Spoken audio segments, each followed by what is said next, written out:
that not only measure achievement, but also nurture the competencies required for the future. Ladies and gentlemen, I wish to extend my profound gratitude to all sector stakeholders who year after year have demonstrated unwavering dedication in preparing our KCSE candidates and ensuring the successful and seamless administration of the national examinations. Their commitment has safeguarded the credibility of our examination system and upheld the high standards that define our education system. Let me take this opportunity to acknowledge the concerted efforts of colleagues across the Ministries of Education, the Ministry of Interior and National Administration, and Information, Communication and the Digital Economy, as well as the Teacher Service Commission during the administration of the 2025 KCSE examination series. In the same vein, may I commend all the center managers, supervisors, and invigilators for the integrity and diligence that have made this examination cycle a success. Today, as we release results for 993,226 candidates, I wish to register my sincere appreciation to His Excellency the President, Dr. William Samoei Ruto, for his trust and steadfast support in enabling our team to implement critical reforms in the education sector. These reforms are geared towards transforming the delivery of learning and teaching in order to nurture and build every learner's potential and to equip them with the skills and competencies necessary for life in the 21st century.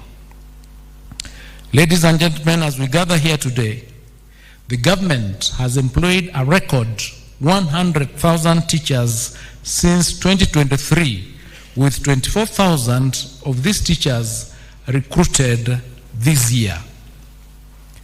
A record total of over 25,000 teachers have also been promoted. To better prepare our teachers for the rollout of the competency-based education, our teachers have been retooled and reoriented to the new system. The primary objective is to strengthen teaching and learning in our schools and consequently to improve our education outcomes. In order to enhance access, we are expanding infrastructure across our basic education institutions. In the financial year 2024-2025, we built a record 23,000 classrooms across the country to support the transition of the first grade 9 cohort. This year, we will construct a total of 1,600 laboratories in various senior schools in order to support practical learning. To anchor these reforms on a solid legal and policy foundation, we will soon be presenting a sessional paper and 11 bills to Parliament for consideration and enactment. Once passed, this will help entrench efficiency and effectiveness in our education system and affirm its competitiveness globally. We also continue to support our learners with capitation in fulfillment of the government's obligation to provide free and compulsory basic education.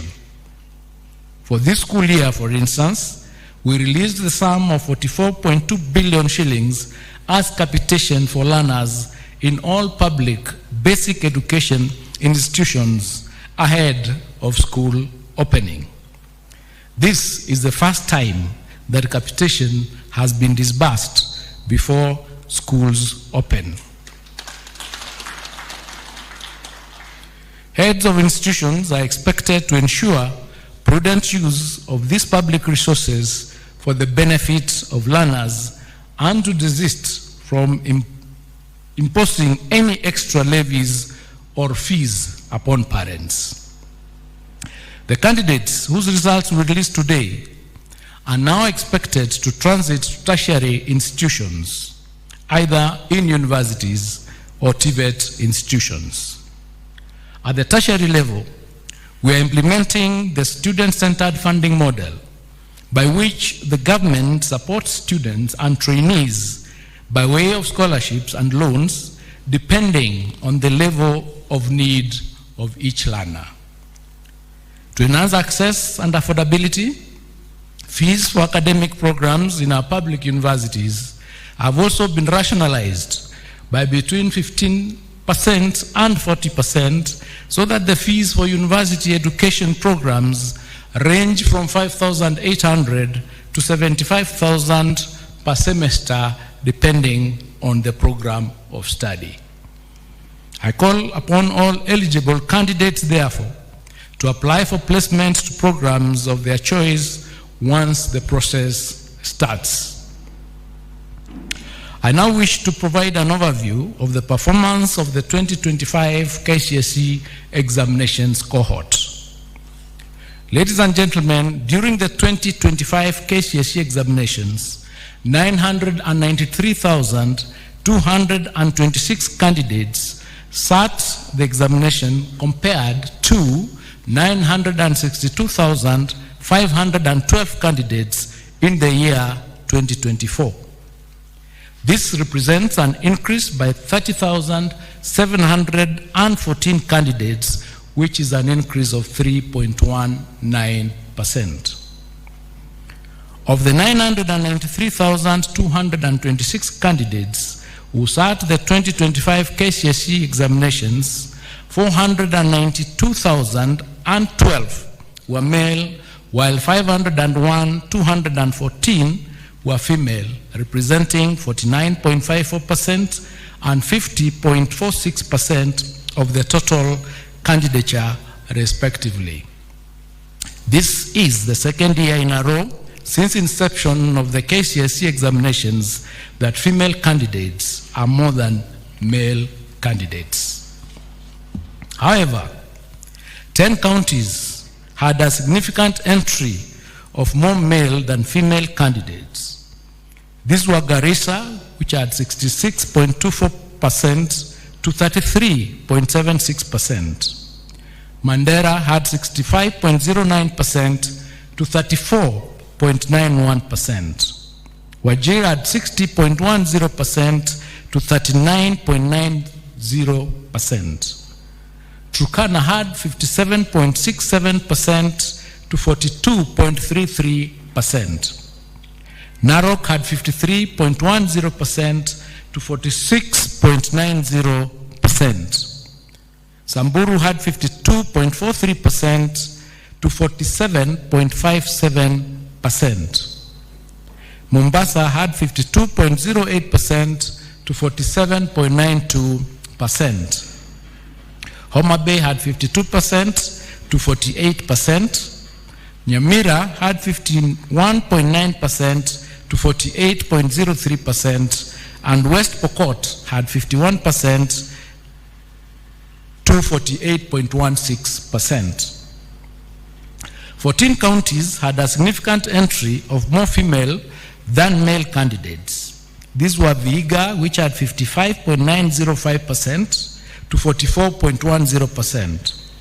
Elgeyo Marakwet had 55.06% to 44.94%. Kisumu had 53.87% to 46.15%. Kiambu had 53.23% to 46.77%. Kwale had 53.19% to 46.81%. Nairobi had 52.90% to 47.10%. Kakamega had 52.47% to 47.53%. Meru had 52.22% to 47.78%. Isiolo had 52.21% to 47.79%. Uasin Gishu had 52.14% to 48.26%. Busia had 51.72% to 48.28%, and Tharaka Nithi had 51.57% to 48.43%. 23 counties, however, recorded near perfect gender parity, which counties were Lamu, Marsabit, Embu, Tana River, Laikipia, Kisii, Baringo, Migori, Trans Nzoia, Nandi, Kajiado, Taita Taveta, Kericho, Siaya, Kilifi, Bomet, Nyeri, Nyandarua, Murang'a, Nakuru, Kirinyaga, Bungoma, and Makwiny. The number of candidates aged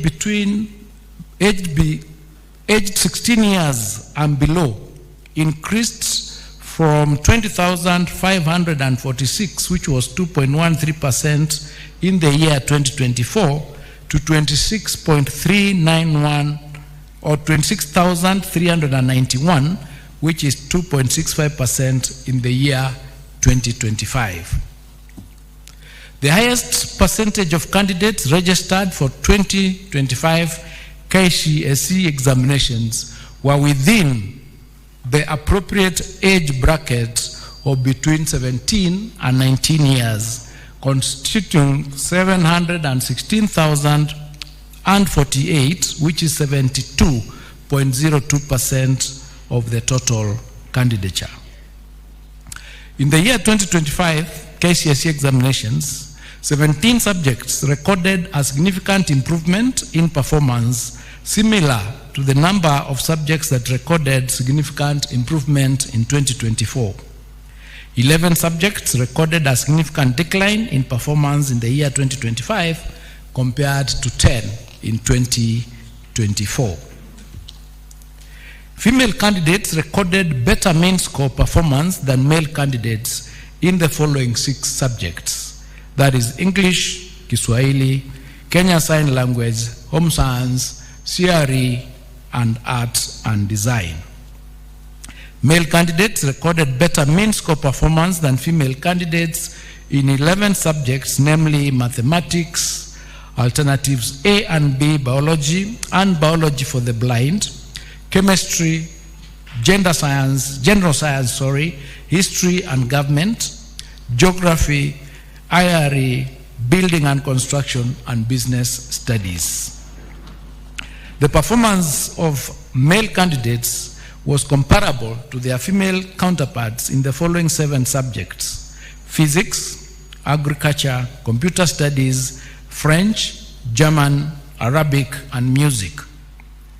The number of female candidates registered in the following 5 subjects was too small to allow for a meaningful comparison of performance with their male counterparts. That is metalwork, power mechanics, electricity, drawing and design, and aviation technology.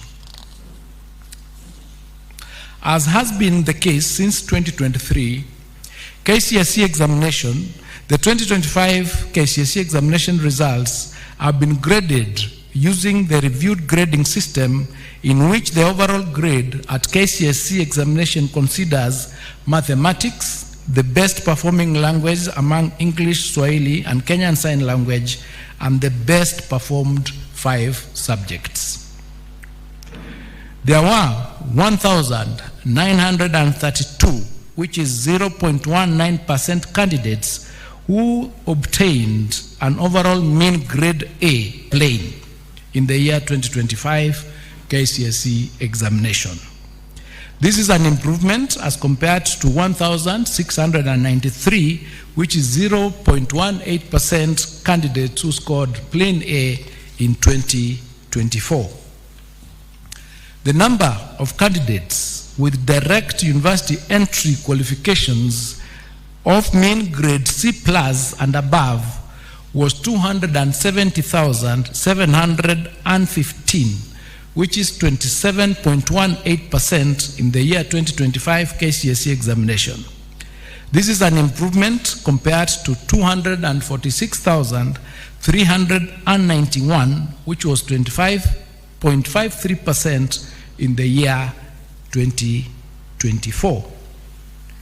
The number of candidates with grade C minors and above was 507,131, which is 50.92% in the year 2025 KCSE examination, compared to 476,889, which was 49.41% in the year 2024. The number of candidates attaining a pass grade, which is grade D plus and above, was 634,082, which is 63.67% in the year 2025, compared to 605,774, which is 62.76% in the year 2024. National schools produced the highest number of candidates with an overall mean grade of A, which was 1,526, followed by extra county schools, which had 197, and private schools, which had 185. Sub-county schools, however, produced more candidates in the category of C plus and above compared to county schools, accounting for 72,699 and 36,600 respectively. I wish to reiterate that our stand on the integrity of examinations in November last year, we indicated that there were reported cases under investigation and that action would be taken upon conclusion of the investigations. At the conclusion of the KCSE examination, 1,180 candidates were found to have been involved in examination irregularities. Consequently, and in line with the applicable law and regulations, their examination results have been cancelled. Individual candidates' examination results will be accessed online through a link on the NEC website or directly through the following link: results.nec.ac.ke, and candidates will be required to enter their index number and one of their names as per the registration data for the 2025 KCSE examination. The results will be live and accessible immediately after the end of this function. It is now my humble duty and privilege to declare the 2025 KCSE examination results officially released.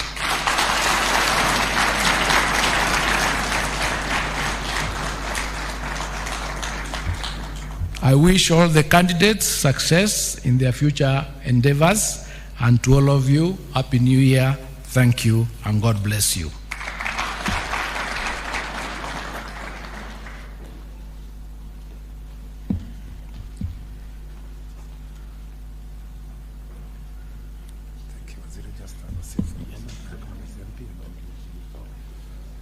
Thank you very much. Let's put our hands together again for Waziri. Thank you very much, Waziri, for now as we prepare for the transition to the official handover of the results. Allow me to recognize our area member of parliament, Honorable Phyllis Parto, who is also the committee member of the National Assembly Oversighting Education. Professor Parto, welcome. Maybe you can come and say hi to your people. You can just come and say hi.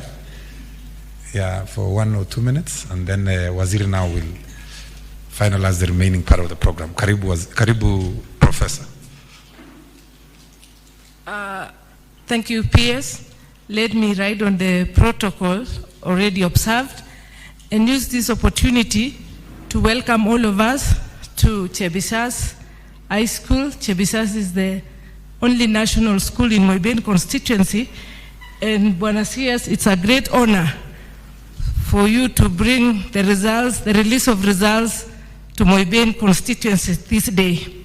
And I'm glad that I have heard that the students or our schools in this region were not involved in any examination malpractice.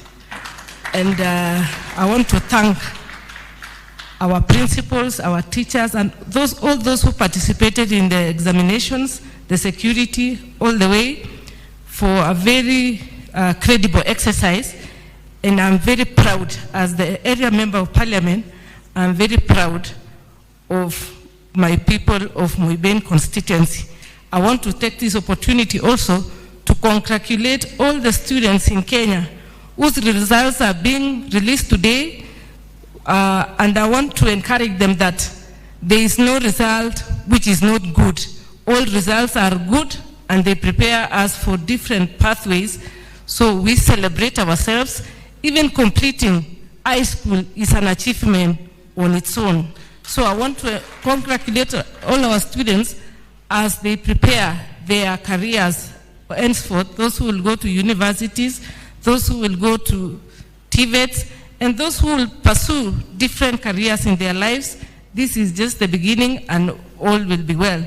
I want to also congratulate my candidates from Moiben constituency, and I know the choice of Moiben constituency to release the results is an indication that the results from our constituency are improved. That's an indication that we improved. So I want to thank everybody, and karibuni sana. Asanteni. Thank you very much. Let's put our hands together for area member of parliament and member of committee of education for national assembly. Thank you very much, Mheshimiwa. Pass our regards to the entire committee. As the CS has said, we really appreciate the support we received from the Committee of Education in the National Assembly. Asante sana. It's now my humble duty again to invite Waziri to do now the ceremony. Let us wait a little bit. It's not going to be a long ceremony of presentation of these results. Karibu Waziri.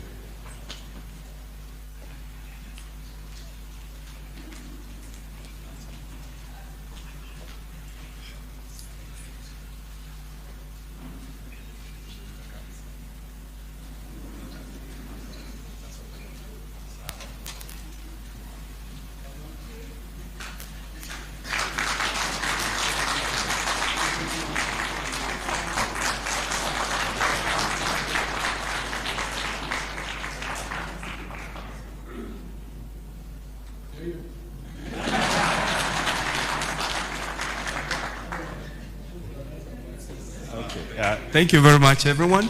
We'll now have the final prayer and the person doing the vote of thanks.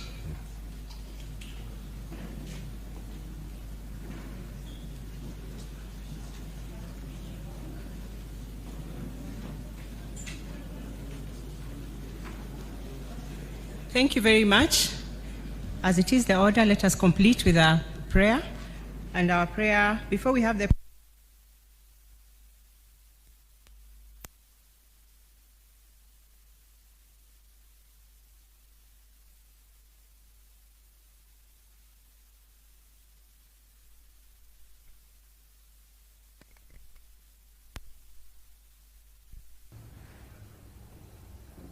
that's it. The 2025 KCSE results have been official. And I wish to take this opportunity on behalf of all Julius Ogamba, and that happened at AIC Chebisas High School in Eldoret, Uasin, Gishu County, where also the president has been camping for a number of days. And as you heard from the cabinet secretary, 993,226 candidates sat for the 2025 KCSE, and out of 990,000, 50%, of course, girls. And we want to say, going forward, we will be looking forward for you decentralizing the release of results to different areas, and more so in Uasin Gishu. Two, I want to thank Waziri for the support that he has been giving to this school. Waziri, you are here in March, and you are here again today. And going by your word that you said in the boardroom, that next time you come to this school, you would expect our complex to be complete. This is a challenge to our peers, and all of us, the stakeholders concerned. And I'm happy that even as we release KCSE 2026, possibly when you come to Uasin Gishu again, you'll get that complex complete. I want to thank the Ministry of Education for the reforms that we are making. We have a very digitized system of admission, and we are seeing the reforms that we are making in the ministry. We want to really appreciate, on behalf of all my colleagues, the principals, I want to applaud the ministry for what you are doing. We look forward to a seamless transition from grade 9 to grade 10. And as I stand here, Chebisas Boys is on the lead, fully prepared to receive the candidates, to receive the students of grade 10 on Monday. Finally, I want to thank our Teacher Service Commission.